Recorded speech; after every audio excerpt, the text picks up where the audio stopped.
पंडित जी प्रणाम। हमारा ससुरारी से नया नया दहेज में गाड़ी में तनी एकर पूजा उजा करा दी तो।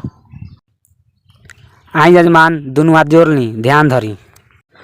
मिलल दहेज बा गाड़ी, तेज बा सवारी, 2 दिन पे घूमे जाइए बबुआ तू ससुरारी। हमार बात रखी अपना विचार में, गाड़ी हरदम होगी 80-90 के रफ्तार में। स्वाहा में दहेज ना कैला परहेज, तू बड़ा अपाटी त ले ल अपाची आ तेल डलवाओ में गणिया तहार चर चर फाटी। स्वाहा रोड पर हकिया बेगारदा वाला, पान खइया खाली जर्दा वाला, साल भर के बाद तारे गाड़ी खींच के ले जाई कर्जा वाला। स्वाहा